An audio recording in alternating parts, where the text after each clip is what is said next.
لله رب العالمين، والصلاة والسلام والتحية والإكرام على خير الأنام وعلى أهل بيته الطيبين الطاهرين المعصومين الذين ذهب الله عنهم الرجس وطهرهم تطهيرا.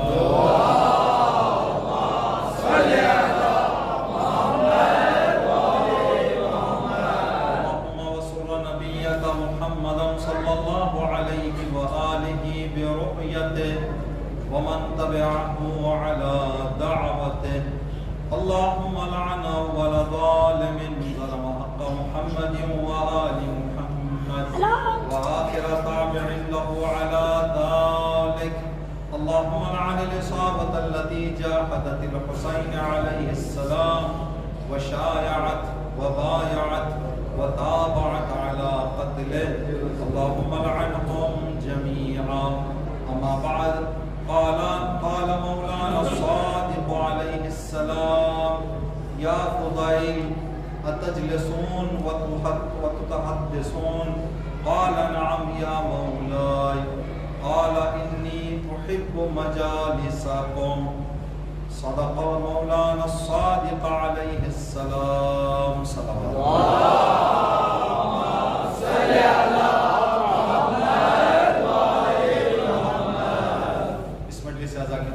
کے لیے اس مجلس اعزا کے ساتھ ساتھ زندگی کی ابتدا سے اس مجلس تک جو کام بھی ہم نے اہل بیت کی محبت میں انجام دیا ہے اور جو عبادتیں بھی ہم سے انجام پائی ہیں، تمام اعمال اور عبادت کی قبولیت کے لیے اسی طرح کی نیک توفیقات اللہ کے گھر اور اہل بیت کے در سے جڑے رہنے کی جو اس لمحے تک ہمیں اور آپ کو نصیب ہوئی ہے، یہ توفیق ہمارے زندگیوں میں آخری سانس تک، ہمارے بچوں میں، ہمارے نسلوں میں قیامت تک یہ توفیق باقی رہنے کے لیے جس طرح سے عزاداری اور محبت اہل بیت کی نعمت ہمارے بزرگوں نے ہم تک پہنچائی ہے، یہ نعمت ہمیں اپنے بچوں تک پہنچانے کی توفیق ہم سب کو نصیب ہونے کے لیے زمانے کی گمراہی اور انحرافات سے ہم سب کی حفاظت اور ہم سب کی عاقبت بخیری کے لیے سوال پڑھیں۔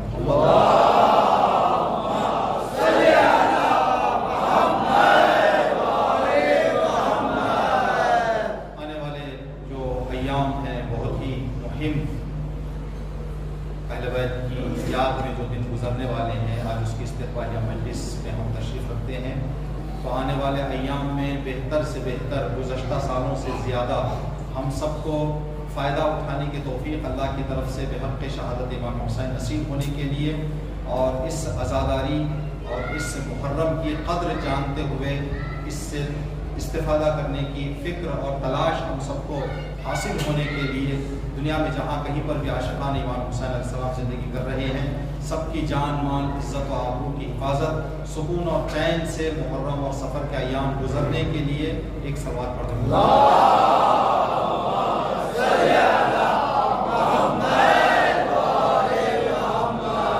کائنات کی تمام مشکلات کا ایک ہی راہ حل ہے، امام کا ظہور، امام کی سلامتی اور امام کے جلد ظہور کے لیے صلوات پڑھیں۔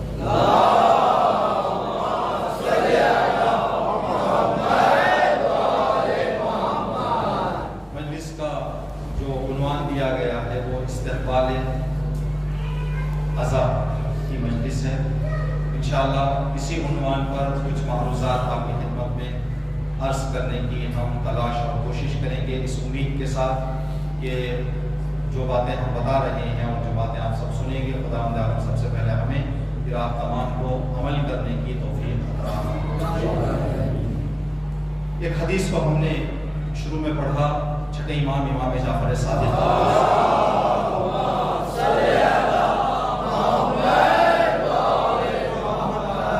چھٹے امام نے اپنے زمانے میں ایک اپنے مشہور صحابی جناب فضائل، امام کے ایک مشہور صحابی ہیں جن کا نام ہے فضائل امام سے ملاقات کے لیے پہنچے تو امام نے فرمایا کہ فضائل، کیا آپس میں ہمارے چاہنے والے بیٹھ کر ہمارا ذکر کرتے ہیں؟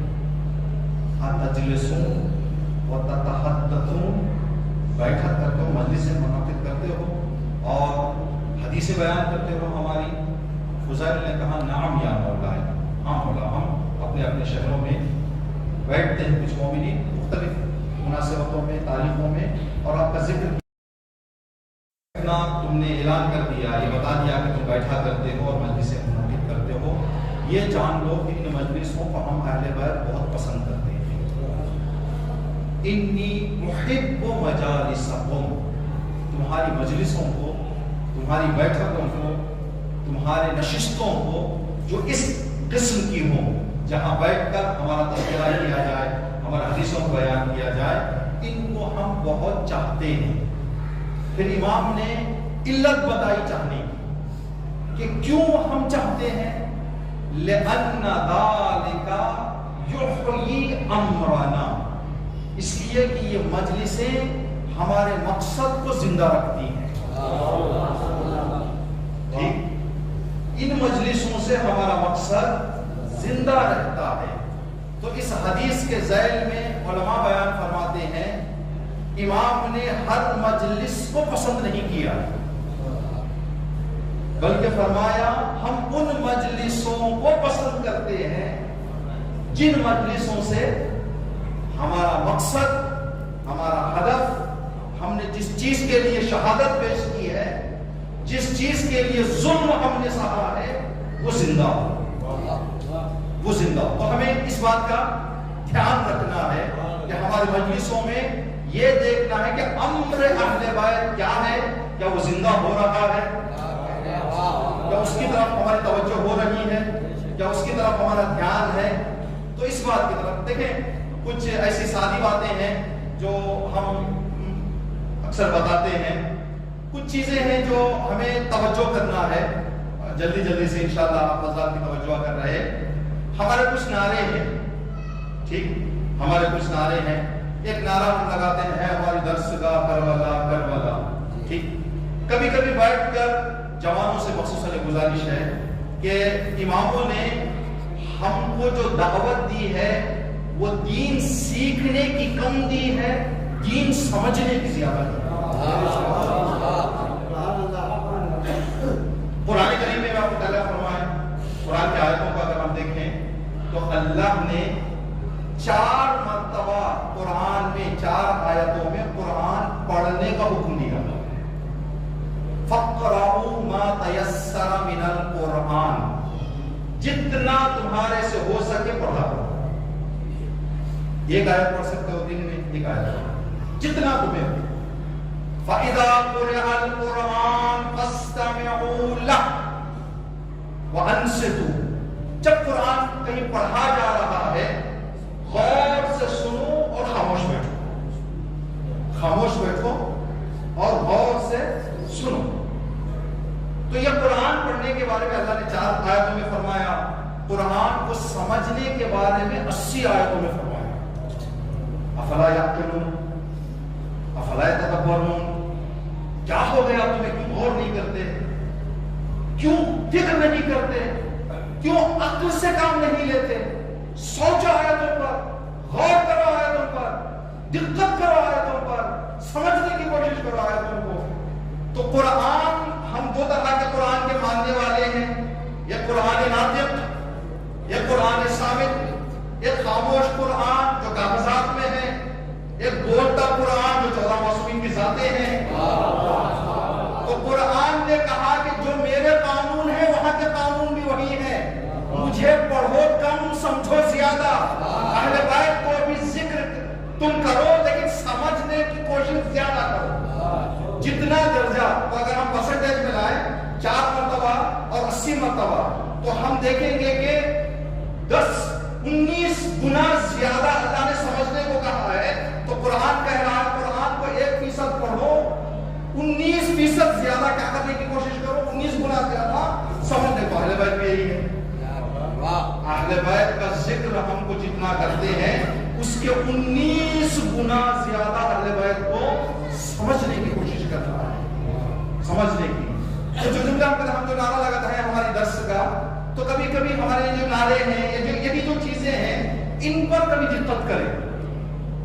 درس گاہ کا معنی کیا ہے؟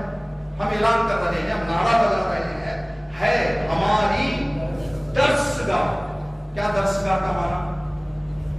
درسگاہ کا معنی وہ جگہ جہاں سبق سکھایا جاتا ہے. درسگاہ کلاس روم، درسگاہ یعنی مدرسہ جہاں سبق سکھایا جاتا ہے. تو جب ہم کہہ رہے ہیں کہ مجلس کربلا ہماری درسگاہ ہے تو درسگاہ کے کچھ قانون ہے کہ نہیں ہے کہ نہیں؟ پہلا قانون، جہاں سبق سکھایا جاتا ہے وہاں بچہ جب آئے تب آنا جانا کر سکتا ہے یا ٹائم پہ آ کے ٹائم پہ جانا ہے؟ تو اس درسگاہ حسینی میں ٹائم پہ آؤ، ٹائم پہ جاؤ. اگر اعلان کر رہے وہ ہے ہماری درسگاہ تو درسگاہ کے قانون کو پیروی کرو. وقت پہ آؤ، وقت پہ آدھی کلاس میں آ جاؤ، آخری کلاس میں آ جاؤ، یہ نہیں ہوتا. کلاس میں شروع سے لے کر آخر تک آنا ہے تب سیکھا جائے گا. کوئی بچہ اسکول کے باہر بیٹھ کر کہے سر میں باہر بیٹھ کر سنوں گا، نہیں. اگر کلاس سیکھنا ہے اندر تو مجلس کا احترام، اگر درسگاہ کا سچا نعرہ لگا رہے ہو اندر آؤ،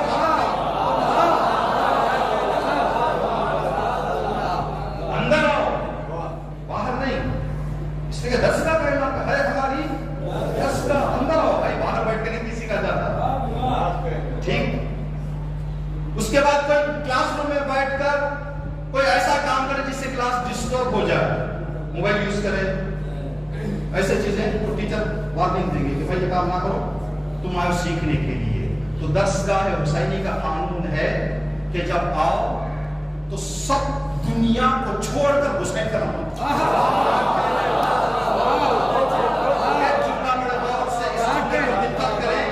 موبائل میں آنے والا میسج اگر حسین سے بڑا ہے تو لے لیں.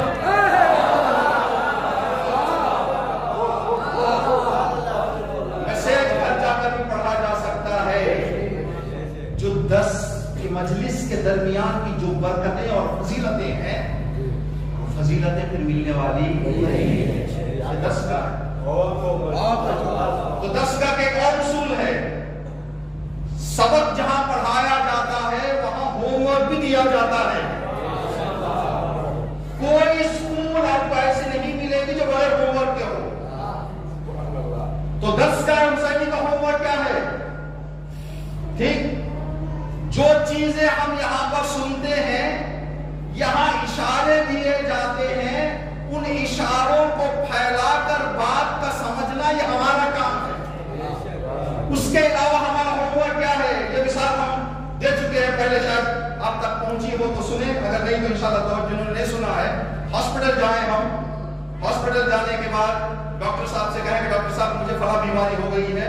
ڈاکٹر صاحب ہماری بیماری کا چیک اپ کر کے بتائیں گے یہ دوائی استعمال کریں، آپ اس دوائی کے استعمال کرنے سے آپ کی بیماری دور ہو جائے گی یا کم ہو جائے گی. تو ہم اس پرچی کو لے کر ایک بوسہ دے کر جیب میں رکھیں، صحیح ہو جائیں گے. ہم ہر دن اٹھا کر ایک بوسہ دیتے رہے، جیب میں رکھتے رہے، ہو گئے؟ نہیں. کیا کرنا پڑے گا ہم کو؟ وہ پرچی لے کر میڈیکل جانا پڑے گا، میڈیکل سے دوائی لینا پڑے گا. جو وقت اور جو مقدار ڈاکٹر نے بتائی ہے اس وقت اور اس مقدار سے استعمال کرتے جائیں گے، تب جا کر دوائی اثر کرے گی، شفا ملے گی، صحت یاب ہوں گے. مجلس کا کام ہے پرچی دینا، ہمارا کام ہے گھر جا کر اس کو استعمال کرنا. اب بیٹھ کر ہم کہیں کیا خوبصورت بیان تھا، چیٹی دوستہ دے کے نہ رکھیں. مولانا کہا مولانا کیا مجلس پڑھ رہی ہے. ٹھیک. آیت اللہ بہجت حفظہ اللہ سے کسی نے جا کر پوچھا آقا ایک نصیحت کریں مجھے. آیت اللہ بہجت نے مسکرا کر کہا کہ میری نصیحت یہ ہے اب تک جتنی نصیحتیں سنی ہو اس پر عمل کرو. میری نصیحت تمہارے لیے یہ ہے صرف نصیحتوں کے نمبر کو نہ بڑھاتے جاؤ. میں نے ان سے وہ سنا، ان سے وہ سنا، انہوں نے وہ کہا، وہ کہا، وہ کہا، وہ کہا. نمبر بڑھاتے نہ جاؤ. جتنا تم نے سنا ہے اس پر عمل کرتے جاؤ. اسی لیے کہا گیا ہے عمل سے زندگی بنتی ہے جنت بھی جہنم بھی. تو عمل سے سب کچھ ہوتا ہے. تو یہ ہمارا نعرہ ہے. ایک پیغام محرم کی ابتدا ہی میں انشاءاللہ مثلاً چھوٹے بچے اور ہمارے جوان، ہمارے بزرگ جمعے کے دن ہم نے ایک سال سبق مجلس پڑھی اکرم صاحب کی علی پور میں، تو اس مجلس میں ایک بات کہی ہم نے، ہمارے جو بزرگ بیٹھے ہیں حضرات، ہمارے موسیٰ حضرت اور حافظ حضرت اور دیگر جو بزرگان بیٹھے ہوئے ہیں، یہ حضرات جانتے ہیں، جو بچے ہیں ان کے لیے یہ پیغام ہے، غور سے سنیں۔ بڑوں کے زبانوں سے ہم نے یہ کچھ ایسے جملے سنے، پانی پینے کے بعد ہمارے بڑے کہتے تھے صلوات پر حسین، لعنت پر یزید۔ آج کے بچے کہہ رہے ہیں، یا تو بچے سیکھ نہیں رہے ہیں یا ہم سکھا نہیں رہے ہیں، یا وہ نہیں سیکھ رہے ہیں یا ہم نہیں سکھا رہے ہیں۔ تو ہماری زندگی میں جو رونقیں کم ہو گئی ہیں، مجھے یہاں کا تجربہ نہیں ہے، ہم جب بھی آئے 6 محرم کے یا 7 محرم کا جو رات میں پروگرام ہوتا ہے یہاں پر، اس میں آیا کرتے تھے، ماشاءاللہ اس وقت تو بیٹھنے کے لیے جگہ نہیں ہوتی۔ اس کے بالاپور میں 17 محرم 17 محرم کو جب ہم لوگ جاتے ہیں، 17 محرم کے بعد مجھے 18 محرم مجلس پڑھنے کے لیے بلایا، ایسا سناٹا تھا کہ دل ڈرنے لگا۔ پورے اسٹیٹ کے دوسرے صوبوں کے لوگ آ کر جمع ہو گئے، اتنی بھیڑ اس دن ہے۔ تو دوسرے دن یا 19 محرم کو ایک مجلس پڑھنے کے لیے ہمیں دعوت دی گئی، کہتے تھے کہ سناٹا ہے۔ تو دوسرے وقتوں میں کیا ہوتا ہے، اب یہ بھی بزرگ بتائیں گے، آج سے 15 سال 20 سال 25 سال پہلے مجلسوں میں شرکت زیادہ تھی، آج زیادہ ہے، شاید پہلے کے تو برابر ہے تو کم ہو رہی ہے، بعض جگہوں پر تعداد بڑھ نہیں رہی ہے، جنریشن بڑھ رہی ہے، مجلسوں میں شرکت، عبادتوں میں شرکت کم ہو رہی ہے۔ اس کی وجہ کیا ہے؟ اس کی وجہ ہمارے بڑے یہ ایک صلوات پر حسین، لعنت پر یزید کہہ کر اللہ کی برکتوں کو اپنے اوپر بلا لیتے تھے، ہم ان برکتوں سے دور ہوتے جا رہے ہیں۔ ٹھیک، تو یہ محرم میں گزارش کرتا ہوں آپ سب سے، حقیق کو بھی اپنے ثواب میں شامل کر لیں، ایک وعدہ کریں آج کی مجلس میں، جب بھی ہم پانی پیئیں گے، بھول جائیں الگ بات، توجہ رہے، پانی کے فوراً بعد کہیں صلوات پر حسین۔ یہ کوئی معمولی بات نہیں، اس کے پیچھے ایک حدیث بھی ہے، امام نے فرمایا، امام کے صحابی نے، جناب داؤد رٹی نام ہے امام کے صحابی کا، کہتے ہیں کہ میں امام چھٹے امام کے پاس بیٹھا ہوا تھا، امام نے پیاس کا احساس کیا، کہا داؤد پانی ہے، میں پانی لا کر امام کی خدمت میں پیش کیا، تو امام پینے لگے، چھٹے امام، جیسے ہی پانی کا پیالہ امام کے ہونٹوں سے مس ہوا، داؤد کہتے ہیں کہ دونوں آنکھوں میں میرے مولا کی آنکھیں آنسو بھر آئے گئے، جیسے ہی پانی ختم ہوا امام نے آنکھیں بند کی تو وہ آنسو چہرے پر ٹپک گئے، کہا کہ مولا آپ پانی دیکھ کر پانی، کہا کہ داؤد تمہیں نہیں معلوم کہ میرے جد کی پیاس کتنی تھی، اور میرے جد نے صاف پیغام دیا ہے، میرے شیعوں سے کہہ دو کہ جب بھی ٹھنڈا پانی پینا ہوگا،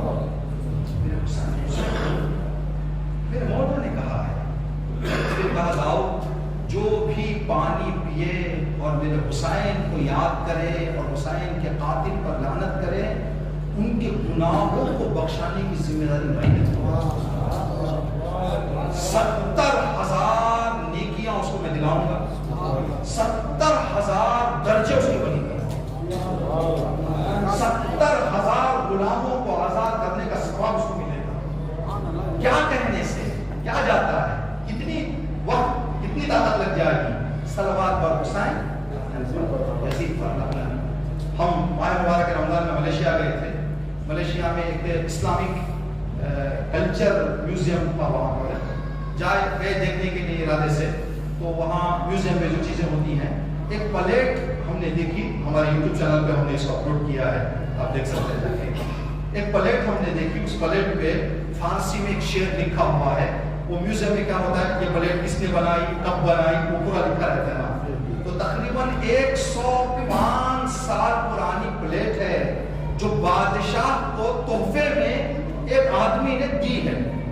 وہ پلیٹ اتنی مہنگی اور اتنی قیمتی اور اتنی اینٹک ہے کہ اس کو میوزیم ہر چیز تو نہیں رکھتے نا میوزیم میں، جو قیمتی چیزیں ہوتی ہیں، جن کی قدر ہوتی ہے، جن کے پیچھے کوئی راز اور تاریخ ہوتی ہے، ان کو میوزیموں میں حفاظت کی جاتی ہے۔ تو اس پلیٹ کو میوزیم میں رکھا گیا تھا، تو ہم نے جا کر دیکھا کیا لکھا، فارسی میں لکھا ہوا تھا، ایک شعر جانرا اس پلیٹ پہ لکھا ہوا ہے، قدر جانے جانرا فدائے مرقد شاہ شہید کن، اپنی جانوں کو مرقد حسین پر قربان کرنا، آبی بنوش لعنت حق پر یزید کو، پانی پیو اور اللہ کی لعنت یزید پر کرو، ابن زیاد و شمر لعین و ولید کو، یزید کے ساتھ ساتھ ابن زیاد، شمر اور ولید پر لعنت کرو، اشکی بریز رحمت اقرا خرید کن، حسین کی مجلس میں دو آنسو بہا لو، اللہ کی رحمت حاصل کرو۔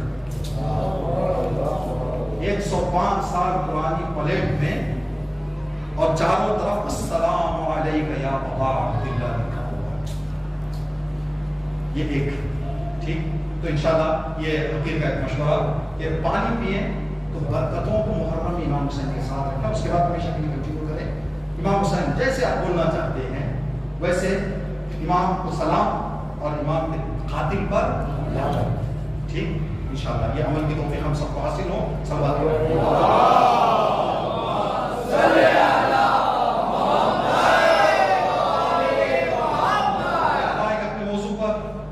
استقبال عزا، ٹھیک۔ ایسے الفاظ کو ہمیں سمجھنے کی کوشش کرنا، جیسے ہم نے کہا درسگاہ ہماری جب ہم نے سمجھ لیا تو اندر کیا کیا چھپا ہوا ہے درسگاہ، کیا کیا معلوم ہوا، ہم نے دیکھا ہم بول تو رہے ہیں لیکن کر نہیں رہے، اگر سمجھ گئے تو کرنے لگے۔ استقبال عزا، استقبال کا کیا معنی سب معلوم ہے، سب جانتے ہیں کیا معنی، مہمان کا استقبال کریں گے، استقبال کرو۔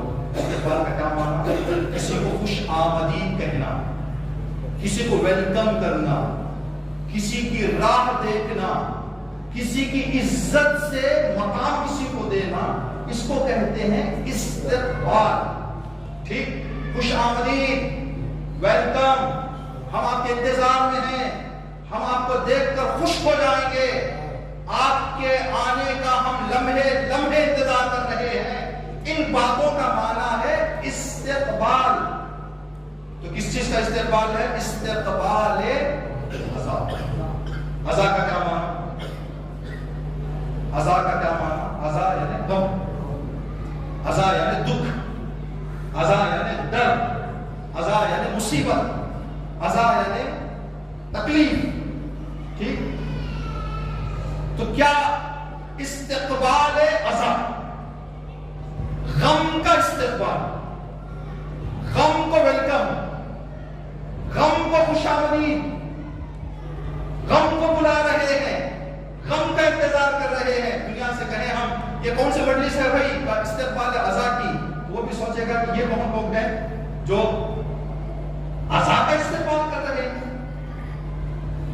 کیا یہ بات ذہن میں اس کا کوئی پکا جواب ہے جس کو ہم جوڑ کر کہیں کہ ہم جو کر رہے ہیں وہ بالکل مناسب کر رہے ہیں؟ غم دو طرح کے ہوتے ہیں۔ تو دنیا کی عقل اور تجربہ کہتا ہے انسان اس مصیبت اور عزا کا کبھی استقبال نہیں کرتا جو غم کے بعد ہوتا ہے، لیکن اس عزا اور مصیبت کا سب بڑے شوق سے استقبال کرتے ہیں جو مصیبت کے بعد سکون لائے، جو تکلیف کے بعد راحت لائے۔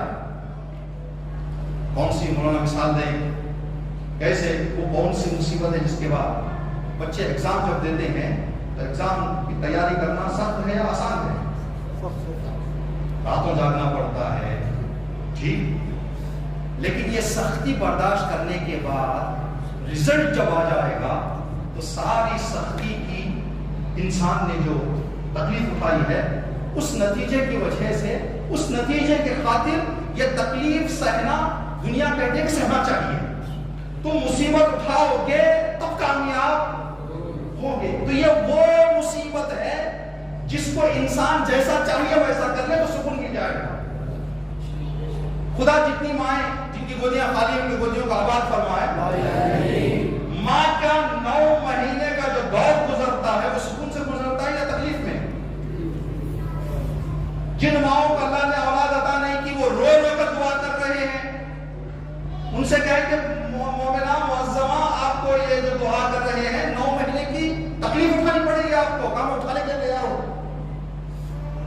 9 مہینے کی تکلیف بچے کی ولادت کی خوشی کے لیے میں برداشت کر لوں.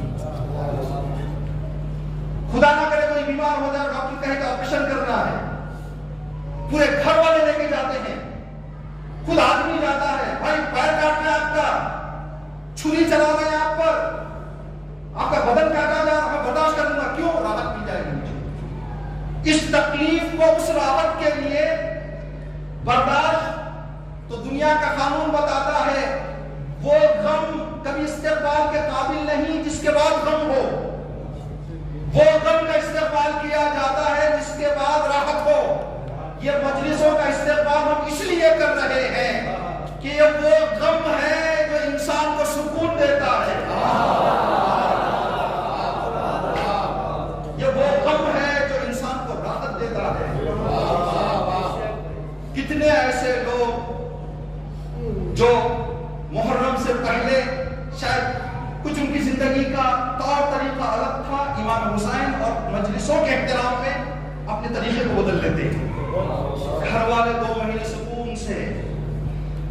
یہ غم وہ نتیجہ لاتا ہے. اس لیے کسی شاعر کا ہے تو مجلس حسین میں آنسو بہا کے دیکھ، تو مجلس حسین میں آنسو بہا کے دیکھ، اتنی خوشی ملے کہ سنبھالی نہ جائے.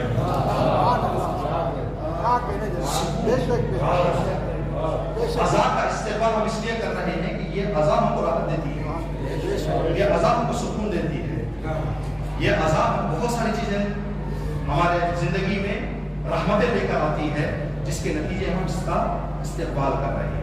اب اس لیے کہ وقت کے دامن میں زیادہ گنجائش نہیں ہے. استقبال کا کیا معنی؟ استقبال ہے ویلکم. ہم نے کہا ویلکم کو اپنے ذہن میں رکھیں. کسی کا ہم ویلکم کرنا چاہ رہے ہیں تو جس کا ہم ویلکم کرنا چاہ رہے ہیں اس کے کچھ شرطیں ہیں. جس کا ہم ویلکم اور استقبال کرنا چاہ رہے ہیں وہ بہت ہی قیمتی ہے، یہ ہم کو پہلے معلوم ہونا چاہیے. ٹھیک. دوسرا، ہم جانتے ہوں کہ کون ہے وہ اور اس آدمی کو مانتے ہوں. ٹھیک. اور غفلت میں نہ رہے بلکہ بیدار رہے کہ نہیں بھائی ان کا ہم کو استقبال، تب جا کر انسان استقبال کرے گا. اگر یہ شرطیں نہ ہوں، آدمی کی قدر نہیں جانتے یا اس آدمی کو نہیں پہچانتے، نہیں مانتے، ابھی ایئرپورٹ میں ہزاروں لوگ آ رہے جا رہے ہیں، اس کا استقبال کرنے چلے جا رہے ہیں. شاید بڑے بڑے ڈاکٹرز آ جا رہے ہیں، بڑے بڑے دوسرے مذہب کے لوگ آ رہے ہیں، اسکالرس آ رہے ہیں، لیکن ہم کسی کا استقبال کرنے نہیں جا رہے ہیں. بھائی وہ بہت بڑا ہے، کہا ہے ہم جانتے نہیں، پہچانتے نہیں، مانتے نہیں، تو کیوں جا رہے ہیں؟ ٹھیک. اسی وقت استقبال کیا جاتا ہے جب جانیں، مانیں، توجہ رکھیں، قدر پہچانیں، تب جا کر استقبال کریں گے. اگر ان میں سے ایک نہ ہو، سمجھا ہم کو بھیج دے کسی آدمی کا استقبال کرنے کے لیے، کہے کہ جاؤ پہ ایئرپورٹ میں فلاں عالم آنے والے ہیں، ان کو لے کے آ جاؤ، ان کا نہ عطا، نہ پتہ، نہ صورت، نہ فوٹو، نہ کچھ. ہم جائیں گے جو بھی تھوڑا سا گاڑی والا رکھے شاید یہی مولانا نہیں ہے، فل کا رکھ سب کو ڈال دیں. وہ کہہ رہے مجھے کیوں ڈال رہے؟ کہا کہ ہم سمجھا مولانا نہیں، معاف کیجیے گا مولانا نہیں ہے، میں سمجھا گاڑی رکھے آ رہے اور مولانا نہیں. اگر ہم نہ جانتے ہوئے استقبال کے لیے جائیں، ممکن ہے جس کا استقبال کرنے کی نیت سے جا رہے ہیں اس کو چھوڑ کر دوسرے کا استقبال کرتے ہیں. ہسٹری میں کوئی مثال ملتی ہے اس کی؟ ہاں، امام حسین جب کوفے والوں نے خط لکھا، امام ادھر مکے سے نکلے، ابن زیاد بصرہ سے نکلا. امام حسین سے پہلے بصرہ ابن زیاد پہنچا. کوفے میں اعلان تھا کہ امام آنے والے ہیں، امام آنے والے ہیں، امام آنے والے ہیں. تو لوگوں کو جب پتا چلا کہ کوئی قافلہ نزدیک آ گیا ہے، پورا کوفے کے راستوں پر لوگوں نے پھول برسا دیے، پھول بچھا دیے تھے راستے میں کوفے کے، اور نعرے لگاتے ہوئے دروازے سے لے کر مسجد تک، دربار تک نعرے لگا کر ویلکم کرتے ہوئے گئے لوگ. لبیک یا حسین، مولا ہم آپ پر جانا قربان، خوش آمدید مولا، نعرے لگا کر گئے. جب دربار پہنچ کر اس نے اپنی نقاب اٹھی تو دیکھا اوہ یہ تو ابن صفت ہے، امام حسین ہی نہیں ہے، یہ کون دشمن تھے امام کے؟ نہیں، جنہوں نے خط لکھا تھا وہ استقبال کے لیے آئے تھے. لیکن ان کی مشکل کیا تھی؟ امام کو جانتے تھے پہچانتے نہیں تھے، جس کے نتیجے میں حسین سمجھ کر ابن زیاد کا استقبال کر بیٹھے۔ کیا پہچان امام نے بتائی؟ امام 4 سال کوفے میں مولا امیر المومنین کی ظاہر حکومت گزر چکی ہے، کبھی امام نے اپنے چہرے پر نقاب نہیں ڈالا لوگوں کے درمیان جاتے ہوئے۔ ابن زیاد جب اندر آیا نقاب ڈال کر آیا، 4 سال علی کی امامت دیکھے ہوئے لوگوں نے کیا پہچانا تھا کہ امام وقت کبھی اپنے چہرے پر پردہ نہیں ڈالتا۔ جب پردہ ڈال کر اندر آ رہا تھا تو لوگوں کو سمجھنا چاہیے تھا کہ یہ امام نہیں ہو سکتا، لیکن لوگوں نے سمجھا نہیں، سیدھے دربار گیا۔ امام کبھی دربار میں گئے نہیں، جو بھی مسئلہ ہوتا مسجد میں حل کرتے۔ اگر آنے والا مسجد جاتا تو لوگ سمجھ سکتے تھے کہ امام ہے۔ جب دربار گیا تو اماموں کا دربار سے کوئی لینا دینا نہیں ہے، اس کے باوجود بھی نعرے لگاتے ہوئے گئے اور حسین سمجھ کر ابن زیاد کا استقبال کر بیٹھے۔ انجانے میں اگر ہم استقبال کرنے کے لیے بیٹھے اور استقبال کی جو شرطیں ہیں ان شرطوں کی توجہ نہ کریں، خدا نہ کرے کہیں ممکن ہے کہ حسین سمجھ کر دشمن حسین کا استقبال کر بیٹھے۔ اور ایک پیغام بھی امام نے اس واقعے میں دیا ہے، اے مجلسوں میں آنے والوں جان لو، ہوشیار ہو جاؤ، کچھ لوگ دشمن حسین کا نام لے کر بھی آ جاتے ہیں، اب پہچاننا تمہاری ذمہ داری ہے۔ جیسے کوفے والوں نے نہیں پہچانا ویسے نہ ہو جاؤ۔ دیکھو جو آ کر منبر پر اتحاد اور محبت کی بات کر رہا ہے جو حسین کا ہے، جو نفرت ہے وہ حسین کا نہیں ہے۔ استقبال کرنا چاہتے ہیں تو ممکن ہے حسین سمجھ کر تو ہر ایک کا استقبال نہیں، اگر ہم ان باتوں کو جان لیں تو استقبال۔ اب یہ شرط ہمارے اندر آ گئی، ہم جان گئے پہچان گئے سب کچھ، اس کے بعد جو دوسرا مرحلہ ہے وہ یہ ہے کہ ہم کو یہ معلوم ہونا چاہیے کہ کب آ رہے ہیں، کس راستے سے آ رہے ہیں، ٹھیک، تب جا کر ہم ان کا استقبال کر پائیں گے، ورنہ نہیں کر پائیں گے۔ چلیے فلاں ریلوے اسٹیشن پہ آ رہے ہیں، اتنے بجے آ رہے ہیں، اب چلے گئے۔ اب وہاں پر جا کر تیسرا جو سب سے مہم مرحلہ ہے وہ یہ ہے کہ استقبال کر دینا آسان ہے، استقبال کے بعد ان کی عزت رکھ کر ان کو عزت سے پہنچانا یہ بہت بڑا کام ہے۔ کوئی مہمان آدھے گھنٹے کے لیے آئے تو پورا گاؤں ہو سکتا ہے کہ اس کے قدم چوم لے، 2 دن کے لیے آئے تو بیچارہ گلیوں میں تنہا گھومنے کا،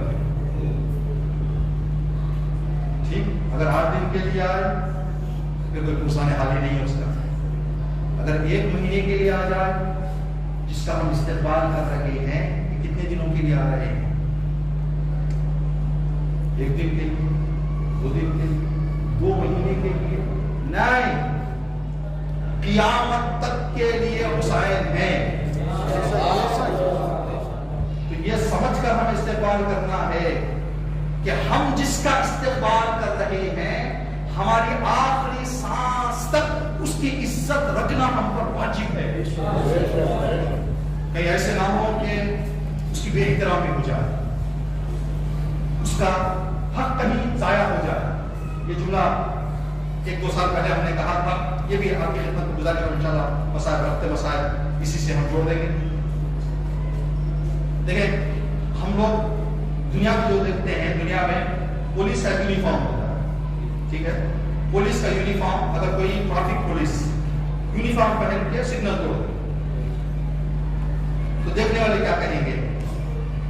اگر بغیر یونیفارم کے وہ سگنل توڑ دے تو آدمی سمجھے گا کوئی آرڈنری آدمی ہے، توڑ دیا اس نے۔ لیکن کوئی ٹریفک پولیس کا یونیفارم پہن کر سگنل توڑے تو لوگ کہیں گے کہ یہ بے توجہ ذمہ دار آدمی نہیں ہے۔ اگر کوئی ڈاکٹر کا لباس پہن کر یہ گٹکا اور ایک سگریٹ پیشنٹ کے سامنے بولو بھائی کیا ہے یہ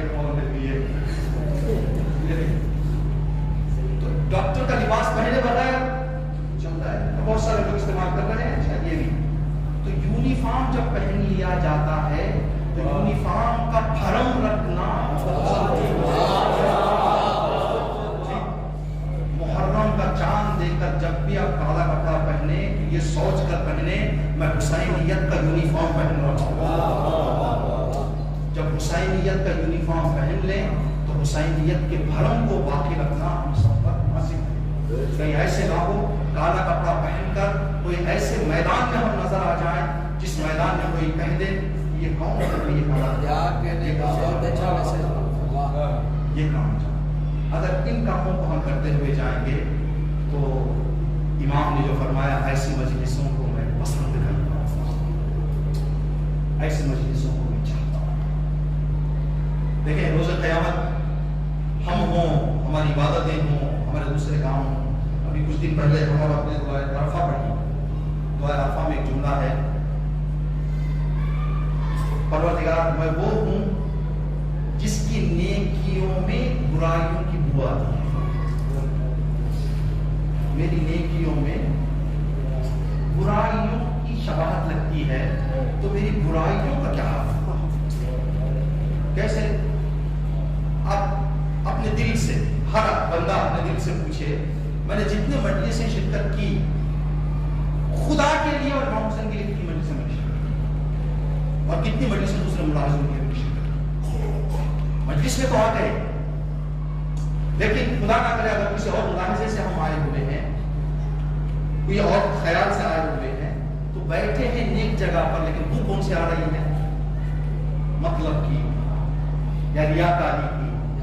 کوئی بڑی مجلس کر دے اور امید یہ رکھے کہ لوگ میری تعریف کریں, تو نیک کام ہے مجلس کرنا, لیکن دکھاوے کا جو بو آ رہی ہے لوگوں کو پتہ نہیں چلے گا. یہ تو امام نے فرمایا خدایا, امام حسین کی دعا ہے, خدایا میں انسانوں کی زندگی میں آدمیوں کی نیکیاں برائیوں کی شباہت رکھتی ہیں, تو برائیوں کا کیا حال ہوگا؟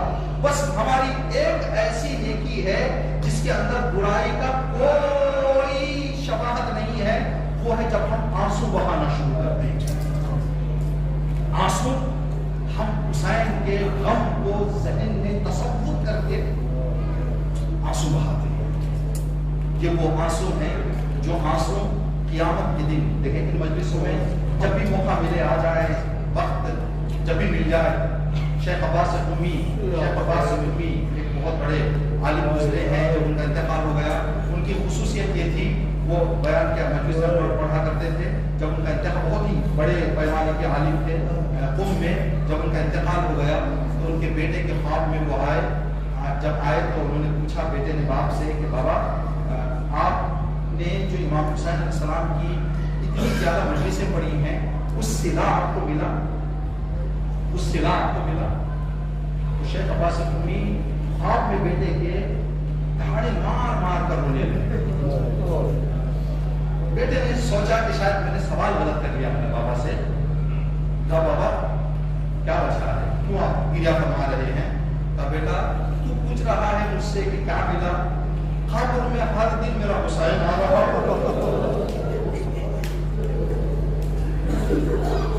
اور کہتا ہے کہ عباس امی اگر کوئی تکلیف ہے تو حسین کو بتا دو, اس لیے کہ تم میرا آزادار ہو, میرے ماتم دار ہو, تو میری مجلسوں میں پڑھا دیا کرتے تھے, تو مومنین کو رلایا کرتے تھے. عباس امی اگر کوئی بھی تکلیف ہو مجھے بتانا. قبر میری 3 مرتبہ میرا موقع میری قبر میں آ کر میرا احوال پوچھ رہا ہے. اب اس سے بڑا شرف میں کیا تھا, اس سے بڑا شرف کیا تھا؟ شہید کربلا کے شہداء میں سے جناب حبیب ابن مظاہر, جناب حبیب ابن مظاہر کو ایک عالم نے خواب میں دیکھا کہ حبیب بہت بڑے درجات پر فائز ہیں. حبیب سے سوال کیا کہ حبیب اگر اللہ آپ کو دوبارہ زندگی دے کر دنیا میں بھیجنا چاہے تو کیا آپ جانے کے لیے تیار ہیں؟ کہا ہاں میں جانے کے لیے تیار ہوں, میں یہ بڑے درجے کو بھی چھوڑ کر چلا جاؤں. کہا حبیب آخر دنیا میں جا کر کیا کرو گے, یہاں مصیبتیں ہیں, تکلیفیں ہیں. کہا کہ تمہیں نہیں معلوم مجلسوں میں بیٹھنے کا کتنا ثواب ہے. اگر اللہ مجھے زندگی دے دے میں حسین اپنی زندگی گزار کے آ جاؤں, میں مجلسوں میں جاؤں, میں حسین کا تو بہت بہت بڑا نجات کا وسیلہ ہے ہمارا, نجات کا وسیلہ. ہاں ابھی کچھ دن بعد محرم کا چاند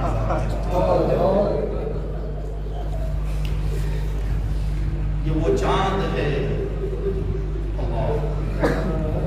ابھی بیٹھے بیٹھے خیال آیا اللہ نہ کرے کسی کے گھر میں کسی کا جوان بیٹے کا ایکسیڈنٹ ہو جائے تو انسانیت یہ کہتی ہے کہ گھر والوں کو فوراً جا کے نہ بتاؤ. اگر وہ مر بھی گیا ہے تو ان کو درجے بتاؤ. گر گیا ہے, ہاسپٹل لے گئے ہیں, ابھی آئی سی یو میں ہے, تاکہ گھر والے اس کے موت کی خبر سننے کے لیے تیار ہو جائیں. گر گیا تو تھوڑا دکھ ہو جائے گا, پھر وہ پریشان ہو جائیں گے, کیا ہوا, خبر لینا شروع کر دیں گے. ہاسپٹل میں ہے تو تھوڑا سا جب آدھا گھنٹہ ایک گھنٹہ ایسے گزر جائے گا تو ایک حد تک وہ موت کی خبر سنی, اچانک بتا دیں تو دل رک جائے گا آدمی کا. اچانک بتا دیا جائے تو ہو سکتا ہے آدمی جو ہے وہ بہت بڑے مصیبتوں میں پھنس جائے. تو جب کوئی مصیبت انسان پر آتی ہے جوان بیٹے کی تو بتایا جاتا ہے کہ پہلے اس کو تیار کریں. اگر مصیبت بہت بڑی ہے تو کچھ دن پہلے سے تیار کریں. میرا حسین کی مصیبت اتنی بڑی آدم سے تیار کیا جاتا. آدم کربلا ہوگی, آدم گریا کرتے تھے, نوح گریا کرتے تھے, اسماعیل گریا کرتے تھے, موسیٰ گریا. 1,24,000 انبیاء کی زندگی سے لے کر رسول اللہ کی زندگی تک ہر نبی نے کربلا کو یاد کیا ہے. میرے حسین کے غم وہ کتنے گنا. اب کربلا کے بعد جو روایت سنتے ہیں کہ امام سجاد 35 سال تک روتے رہے, اس لیے کہ ہم نے غم سنا ہے. سید سجاد نے اپنی آنکھوں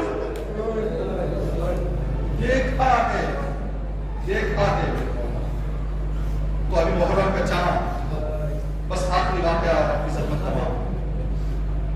حضرت اسماعیل پیغمبر جانوروں کو لے کر ان کو چرانے کے لیے باہر لے جاتے تھے. دستور تھا ان کا کہ گھاس کھلا کے جب ختم ہو جاتا تھا تو نہر پہ لے کے جاتے اور پانی پلا دیا کرتے تھے جانوروں کو. جب انہوں نے یہ سلسلہ شروع کیا جانوروں کو چرانے کا تو ایک مرتبہ پانی کے قریب ہر دن پکڑے اور جانور جا کے پی لیتے تھے پانی. ایک دن گئے, جا کر جتنا کوشش کر رہے تھے حضرت اسماعیل کے جانور پانی پی لے, دیکھا کوئی جانور پانی پینے کے لیے تیار نہیں. نہر تک پہنچ گئے لیکن سارے پانی کو دیکھتے ہوئے صرف انتظار کر رہے, کوئی پانی پینا نہیں چاہتا, کسی کا ارادہ نہیں پانی پینے کا. حضرت اسماعیل تعجب کرنے لگے, جانور ہیں ان کو کیوں, یہ تو بہت پیاسے, صبح سے پانی نہیں پیا, پانی پی لینا چاہیے تھا. جب بات سمجھ میں نہیں آئی تو حضرت اسماعیل نے دعا کی, پروردگار ماجرا کیا ہے. تو جبرائیل آئے, کہا کہ اسماعیل آج محرم کا جواب